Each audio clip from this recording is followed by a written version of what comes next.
最漂亮的小偷是怎么从奢侈品店拿东西的？戴姐正在用心地选着化妆品，然后自信地拿给柜姐退货就好了。Hi, I'd like to return these. Oh, of course. Do you have your receipt? No, but they're unopened. They haven't been touched. I really need your receipt. Ma'am, you can try client services on the 6th You floor. know, no, never mind. I'll just keep them. Jesus. Can I at least get a bag? Sure. Thank you. 有了包装袋，这些商品就免费买走了。提着高级化妆品袋子，来到5星级酒店住的问题也解决了。来到前台，听到退房客人的对话，得到对方的姓名和对他们要赶飞机的消息，然后冒充对方身份打电话给前台，以航班延迟为由续订房间就好了。在回房的时候，再顺上行李和一件皮草，一位正在旅游的高贵妇人就包装好了。戴姐的故事并不是那么简单。原来5年前，戴姐和前男友胡子哥是一对配合默契的雌雄大盗，但由于一次作案时给渣男胡子哥做了垫背，入狱5年。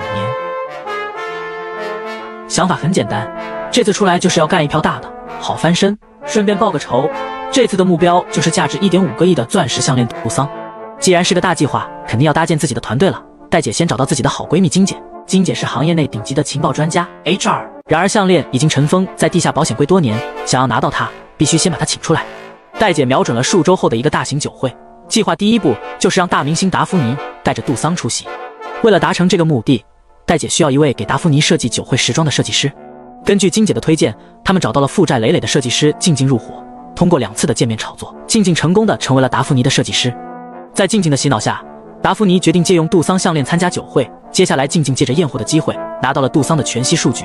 戴姐用3D 打印制作出了一模一样的告示仿品，但是戴姐已经是警方的重点照顾对象，要怎么把真品拿出来，这就成了一个问题。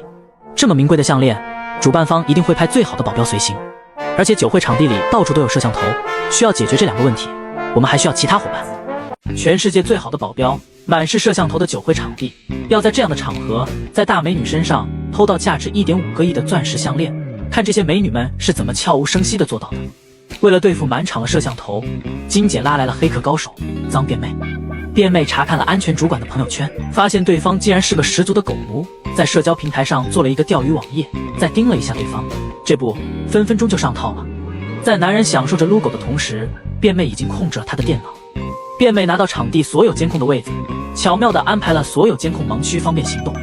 技术的问题安排好了，但要怎么从达芙妮的脖子上拿走杜桑并安全地带出酒会呢？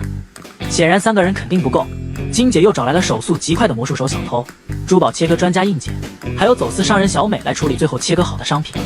小美还通过个人资历应聘了酒会的工作职务，还拿到了酒会坐席图和宾客信息，然后把小队成员都安排进了酒会工作组里。一切准备就绪，终于到了晚会这一天。戴姐的前男友如期也来到了酒会，还成了达芙妮的男伴。达芙妮带着钻石项链，在万众瞩目之下来到了会场。酒会上来的大都是社会名流，盛装之下的戴姐也显得格外的漂亮。戴姐的团队也是各自行动，辫妹在暗中操纵着监控，为小队成员提供安保的动向。小美则伪装成厨子，在达芙妮的食物里下了催吐药。达芙妮吃下带药的食物后，一路小跑来到洗手间。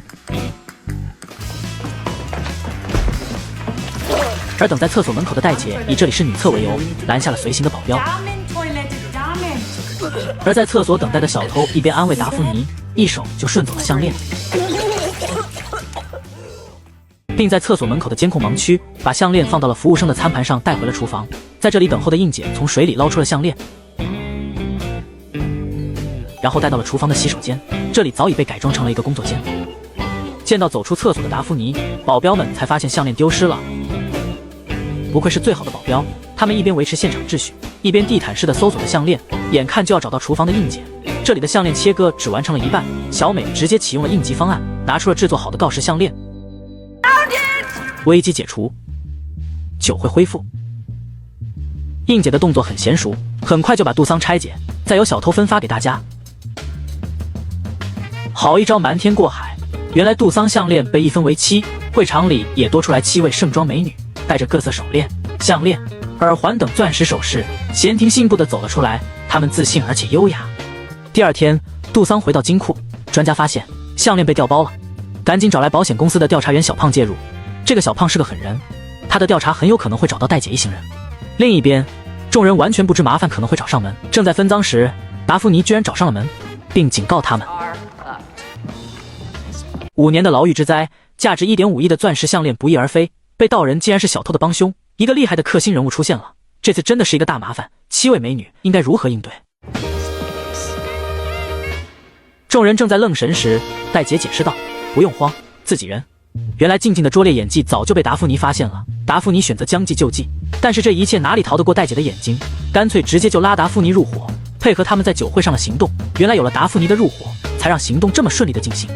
而这次达芙妮过来，就是提醒他们，小胖正在调查钻石失窃的事，而且小胖是真的很厉害。戴姐当然也知道他的名字，因为这个小胖正是戴姐家族的克星，抓过他的爸爸2次，哥哥1次。如果不能摆脱他的追查，很有可能会被查到。为了这次复仇，戴姐可是计划了5年之久，小胖的追查当然也在戴姐的计算之内。价值不菲的钻石项链不翼而飞，而知名大盗戴姐又出现在了会场。